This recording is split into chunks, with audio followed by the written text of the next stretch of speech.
MS ഓഫീസിൻ്റെ മുകളിൽ നമുക്ക് ഹോം, ഇൻസേർട്ട്, ഡിസൈൻ എന്നൊക്കെ പറഞ്ഞ് വ്യത്യസ്തമായിട്ടുള്ള ടാബുകളുണ്ട്. ഇത് കൂടാതെ ഡെവലപ്പർ എന്ന് പറയുന്ന ഒരു ടാബ് കൂടി ഇതിനുണ്ട്. അത് സാധാരണ ഹൈഡ് ആയിരിക്കും. അഡ്വാൻസ്ഡ് ആയിട്ടുള്ള യൂസേഴ്സിനാണ് ഡെവലപ്പർ ടാബ് ആവശ്യമായിട്ട് വരുന്നത്. ഡെവലപ്പർ ടാബ് എങ്ങനെ ആക്റ്റീവ് ചെയ്യാമെന്ന് നമുക്ക് നോക്കാം. അതിനുവേണ്ടി നമ്മൾ ഫയൽ എന്ന ഓപ്ഷനിലേക്ക് പോകുക. അവിടെ നിന്ന് ഓപ്ഷൻസ് എന്നത് നമ്മൾ ക്ലിക്ക് ചെയ്യുക.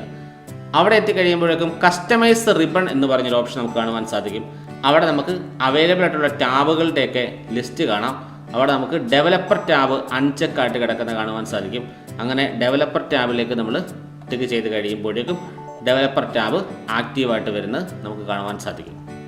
വീണ്ടും ഈ ഡെവലപ്പർ ടാബ് ഹൈഡ് ചെയ്യണമെന്നുണ്ടെങ്കിൽ നമ്മൾ നേരത്തെ പോലെ തന്നെ ഫയലിലേക്ക് പോയി ഓപ്ഷൻസിലേക്ക് പോയി അവിടെ കാണുന്ന കസ്റ്റമൈസ് റിബൺ എന്ന ഓപ്ഷനിൽ നിന്നും ഇവിടെ കാണുന്ന ഡെവലപ്പർ ടാബ് അൺചെക്ക് ചെയ്യുക. അതിനുശേഷം ഓക്കെ പ്രസ് ചെയ്ത് കഴിഞ്ഞാൽ ഡെവലപ്പർ ടാബ് വീണ്ടും ഹൈഡായി പോകുന്നത് കാണുവാൻ സാധിക്കും.